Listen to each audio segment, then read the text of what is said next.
ሰላም ቤተሰቦች፣ በዛሬ ቪዲዮ ደግሞ ኢኛቶሪ ከተበላሸ የምናያቸውን 5 ምልክቶች እናያለን። እነዚህን 5 ምልክቶች ካያችሁ በኋላ መኪናችሁን መካኒክ ጋር በመውሰድ ኢኛቶራችሁን አስፈታችሁ መፈተሽ ያለበት ተፈትሾ መስተካከልና እንደገና መገጠም ይኖርበታል ወይም ደግሞ ማስቀየር ይኖርባችኋል። አንደኛ፣ መኪናችሁ የጉልበት ማነስ ችግር ካጋጠመው፣ መኪናችሁ አልሰነጥቅ ወይም ደግሞ ጉልበት የማነስ ችግር ካለው የኢኛቶሪ በቆሻሻ መደፈን ሊሆን ስለሚችል ግዴታ ይህንን ማሳጠብ ወይም ደግሞ ማስጠረግ ይኖርባችኋል። እንደ ተጨማሪ ምክንያት ደግሞ የናፍጣ ፊልትሮን ለረጅም ጊዜ ካልቀየራችሁና በቆሻሻ ከተዘጋ ይህም አንደኛው ምክንያት ሊሆን ይችላል። በተጨማሪም የምትጠቀሙት ናፍጣ ችግር ካለው ሌላ ደግሞ የሰልባትዮ መቆሸሽም ይህንን የጉልበት ማነስ ችግር ሊያመጣው ስለሚችል እነዚህ ላይ ትኩረት ማድረግ ይኖርባችኋል።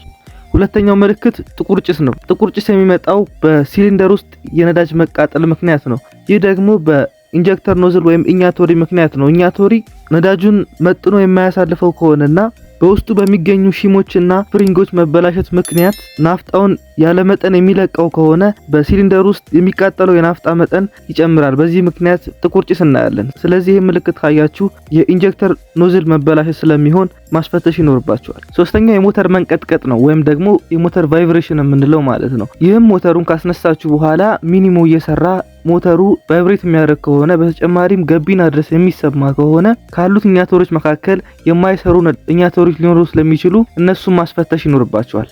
አራተኛ፣ ሞተሩ የሚደበድብ ወይም ደግሞ አልነሳ የማለት ችግር ካጋጠማችሁ ይህም የኢኛቶሪ ብልሽት ምክንያት ነው። አንድ የናፍጣ ሞተር የማይነሳበት ሌላኛው ምክንያት ደግሞ የግሉ ፕለግ ወይም ካንዴሊቲ መበላሸት ነው። ካንዴሊቲ ጧት ሞተሩን ለማሞቅ የምታገለግል ስትሆን ነገር ግን ካንዴሊቲው የሰራ ቢሆንም ኢንጀክተር ኖዝሉ በቆሻሻ የተደፈነና የማይሰራ ከሆነ ለመነሳት ያስቸግራል። አምስተኛ፣ የነዳጅ ከመጠን በላይ መብላትና እንደዚህም ሆኖ በሊትር መሄድ ካለበት በታች የሚሄድ ከሆነ የኢኛቶሪ ብልሽት ነው። ከነዚህ ከ5 ምክንያቶች በተጨማሪ እንደ ቦነስ የሞተራችሁን ጉልበት ሊቀንሱና የመሰንጠቅ አቅሙን ሊቀንሱ የሚችሉ 2 ምክንያቶችን ልጨምርላችሁ።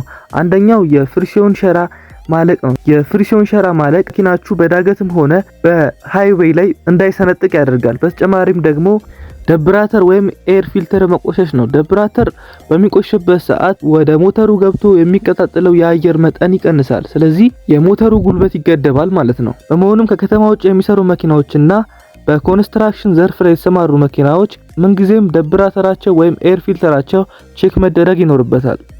ቤተሰቦች፣ በዛሬው አጠር ባለ ቪዲዮ ጥሩ ቁም ነገር እንዳገኛችሁበት ተስፋ አድርጋለሁ። በእናንተ በኩል ያጋጠማችሁ ነገር ካለና ሐሳብ፣ አስተያየት፣ ጥያቄም ካላችሁ ኮሜንት ላይ አስቀምጡልኝ። በተጨማሪም ይህን ቪዲዮ ላይክ በማድረግ እንዲሁም ደግሞ ቤተሰብ ያልሆናችሁ ሰብስክራይብ በማድረግ ቤተሰብ ሁኑ። በሌላ አስተማሪ ቪዲዮ እስከምንገናኝ ድረስ ባይ ባይ።